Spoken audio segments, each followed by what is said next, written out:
اس پر عمل کرتے تھے۔ سچی گواہی کی ایک مثال جی میدان جنگ میں کوئی حکومت ٹیکس وصول کر کے واپس نہیں کیا کرتی۔ ہمس میں جب یہ عیسائیوں کے علاقہ تھا سارا، یہیں کا جو یہ مشرقی کلیسا تھا اس کے ماتحت تھی، یہ قسطنطنیہ ان کا دار سلطنت تھا، مسلمانوں نے اس کو فتح کیا۔ جب ایران کی طرف سے دباؤ پڑا فوجوں پر تو یہاں سے انہوں نے کہا کہ اس محاذ پہ جانا ہے، وہاں سے ٹیکس لے چکے تھے جزیہ، انہوں نے وہ لیا ہوا ٹیکس ہر ایک شخص کو جس سے لیا تھا وہ واپس کر دیا، یہ کر کے کہ یہ ہم نے اس لیے جزیہ لیا تھا کہ ہم تمہاری حفاظت کریں گے،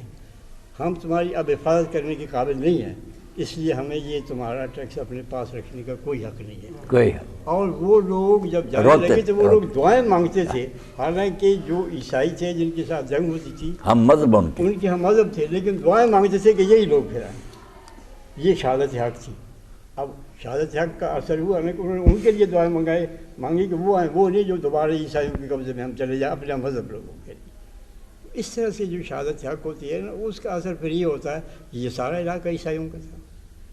اور سارے وہاں مسلمانوں کا علاقہ۔ مودودی صاحب رحمۃ اللہ علیہ کا کتاب تھا جو آپ لوگوں کو دیا گیا تھا، پڑھا ہم سب نے، وہ یہی ہے شہادت حق، کہ اللہ کے پیغمبر آ کر حق کی گواہی دیتے رہے، زبان سے بھی دیتے رہے، اپنے عمل سے بھی لوگوں کے سامنے دکھاتے تھے کہ یہ ہے اللہ کے بندوں کا طریقہ،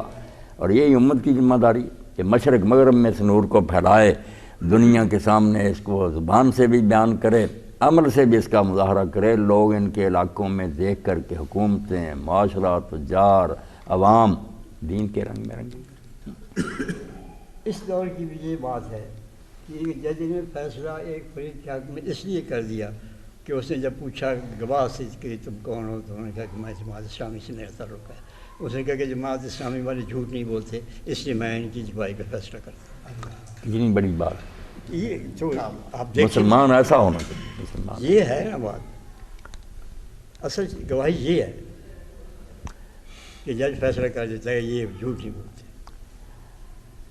اسرائیل صاحب رحمۃ اللہ علیہ نے دعوت دین میں لکھا کہ قولی شہادت جو ہے نا اس کا کوئی وزن نہیں، زبان سے آدمی باتیں اچھی اچھی کریں، لوگ کہتے ہیں باتیں تو اچھی سارے لوگ کر رہے تھے، کر کے دکھانا جو ہے نا عملی شہادت، اس کا ایک تولہ قولی شہادت کے من کے برابر سے بھی بڑھ کر ہے، کر کے دکھاؤ کوئی، لوگ متاثر ہو کردار سے۔ برطانوی حکومت جب مسلط ہو گئی تو مجاہدین کے بچے کھچے لوگ جو تھے ان میں سے کچھ لوگوں نے غیرت کی وجہ سے، یہ یو پی کا علاقہ، ایک حاجی صاحب تھے، انہوں نے بس سمجھا کہ ہم بے بس ہو گئے، اپنے گھر کو ہی دارالاسلام قرار دے دیا کہ میرا یہ گھر جو ہے اسلام کا گھر ہے، میں اس سے باہر نہیں رکھوں گا، انگریزوں کی حکومت میں پاؤں نہیں رکھنا، نہ ان فرنگیوں کو زندگی بھر دیکھنا، میں نے ان کا منہ نہیں دیکھنا، بس رسی جل گئی پر بر نہ گیا، دل میں تھا یہ جذبہ۔ اب وہاں ایک مسجد کا جھگڑا شروع ہو گیا، ہندوؤں نے انگریزی عدالت میں دعویٰ دائر کر دیا کہ یہ مندر تھا، مسلمانوں نے مسجد خواہ مخواہ بنا لی، مسلمان کہتے نہیں مسجد ہی چلی آ رہی۔ اس نے انگریز مجسٹریٹ نے کہا بھی یار اس کا فیصلہ اب کیسے ہو کہ کسی پر اعتبار کرو، ہندوؤں سے مسلمانوں سے پوچھا کسی ہندو پر اعتماد کرتے ہو کہ اس سے میں پوچھوں اگر وہ بتا دے یہ مندر ہے یہ مانو گے؟ انہوں نے کہا ہی نہیں جی یہ مذہبی معاملہ ہم نہیں مانتے۔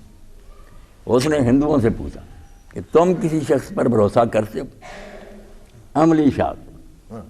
انہوں نے کہا بات تو جج صاحب خطرناک ہی ہے، مذہبی معاملہ ہے، مگر حاجی مظفر حسین صاحب جو ہے نا پرانے بزرگ ہیں مجاہدین کے، وہ بقایا ہم ان کا مانتے ہیں، وہ کہہ دیں نا کہ یہ مسجد ہی تھی تو ہم چھوڑ دیں۔ اب حاجی صاحب کے بارے میں لوگوں نے بتایا، انہوں نے تو یہ حلف اٹھا رکھا کہ میں کسی انگریز کا منہ نہیں دیکھوں گا۔ تو ابوالحسن علی ندوی لکھتے ہیں اس نے بھی یہ لحاظ کیا، اس نے کہا وہ پچھلے پاؤں آئیں میری طرف منہ نہ کریں، اسی طرح چلے جائیں، مگر یہ بات بتائیں خرابی بڑھ رہی ہے، فساد ہو رہا ہے، مسئلہ حل ہونا چاہیے۔ تو حاجی صاحب کے پاؤں پکڑے نا، ساری رات مسلمان بیٹھے رہ گئے، حاجی صاحب کہتے مسجد، مگر جب وہ پیش ہوا اس نے پوچھا کہ حاجی صاحب یہ کیا قصہ؟ انہوں نے کہا ہے یہ مندر ہی، بعد میں مسلمانوں نے اس کو مسجد بنا لیا، یہ بیان دے دیا میرے اس بیان کا جو نتیجہ نکلا وہ دیکھے، بالکل خلاف توقع، کہ وہاں ہی بے شمار ہندوؤں نے اشہد اللہ الا اللہ و اشہد ان محمد رسول اللہ، وہ اسلام لے آئے کہ یار کوئی دوسرا آدمی ہوتا قومی حمیت میں وہ غلط بات کہہ دیتا، کوئی ذاتی بات بھی نہیں تھی، خدا کا گھر ہی تھا، مگر اس نے کہا نہیں، سچی بات یہ ہے کہ مندر تھا۔ تو دشمن بھی گھر بیٹھا یہ کہے کہ وہ آدمی یہ بات کر سکتا یا نہیں کر سکتا، اس کے کریکٹر پر اتنا اعتماد ہے کہ پہاڑ جگہ سے ہل سکتے ہیں، یار مومن یہ بات نہیں کہہ سکتا، وہ نہیں کر سکتا، جھوٹ نہیں بول۔ ایک دفعہ مولانا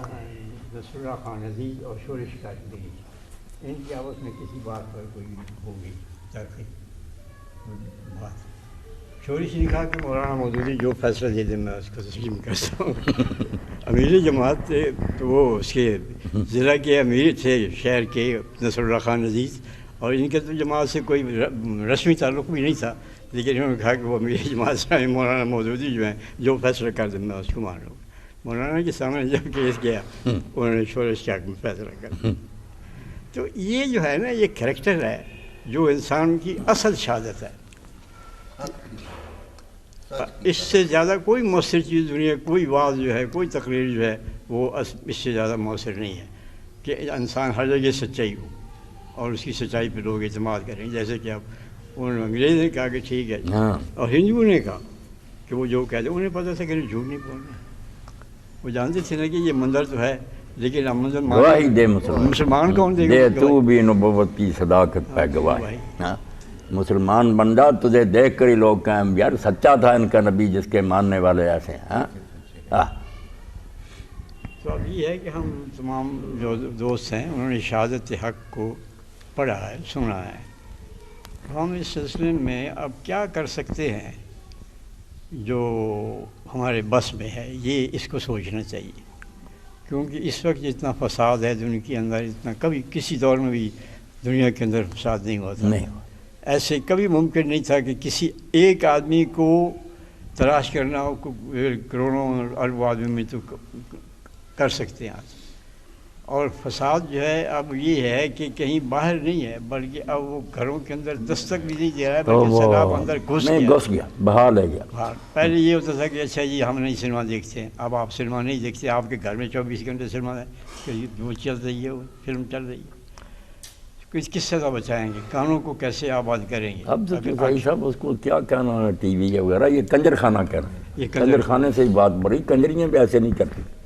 ان کے لباس بھی وہ ہوتی تھی عورتوں وغیرہ پر ایسی بے حیائی نہیں، یہ تو بہت دور کرتی، بہت ننگے ہو گئے اریاں۔ بالکل ہم جو کچھ ہمارے بس میں ہے ہم وہ کریں، ہم جس طرح سے شہادت دے سکتے ہیں، شہادت دو جس طرح کے ایسے ابھی مولانا نے فرمایا، ایک شہادت ہماری زبان کی ہے، جہاں تک بھی ہم اپنی بات کو پہنچا سکیں گھر کے لوگوں کے پاس، محلے کے لوگوں کے پاس، جہاں ہمارا کاروباری مرکز ہے، جہاں کہیں ملازم ہیں، جو کچھ بھی ہمارا کوئی تعلق ہے وہاں ہم یہ بات پہنچائیں، اور کم از کم یہ ہے کہ شہادت حق میں جو کچھ ہم نے پڑھا ہے اس کو دوسروں تک پہنچائیں، اور پھر عمل سے یہ ثابت کریں اور شہادت دیں، جس طرح کہ اب یہ ہے کہ اس زمانے میں شہادت حق سب سے زیادہ مشکل ہے، کہ جتنا فروغ باطل کو اس دور میں ہوا ہے کبھی نہیں ہوا، اور ہمارے ملک میں اس سے بھی زیادہ ہے، کیونکہ اب فرنگی ممالک ہیں وہ کم از کم وہ یہ ہے کہ کاروبار میں اس طرح سے دھوکے اور بےایمانیاں نہیں کرتے ہیں جس طرح کی ہمارے یہاں ہے۔ اب آپ کو شاید اگر یہاں خالص کی ضرورت ہو تو پاکستان میں کوئی ایسی جگہ نہیں ہے جہاں سے آپ کو خالص شہد مل سکے، کوئی جرمنی کا آپ لے لیں گے، پاکستان کا نہیں لیں گے، کیونکہ آپ کو پتہ ہے کہ انہوں نے جھوٹ نہیں ملانا۔ تو یہ جو ہے اس طرح کی شہادت اگر ہمارے لوگوں کے اندر ایسے لوگ پیدا ہو جائیں جو اپنے کردار سے یہ ثابت کریں کہ سچائی یہ ہے، نقصان اٹھا کے بھی اپنی سچائی کا جو ہے وہ ثبوت دیں، تو پھر یہ کام جو ہے آگے بڑھ سکتا ہے۔ ظاہر ہے کہ چند آدمی جتنا کام کر سکتے ہیں اتنا ہی ان کی ذمہ داری ہے، ہم لوگ جو یہاں بیٹھے ہیں وہ اس پہ سوچیں کہ ہم کیا کر سکتے ہیں۔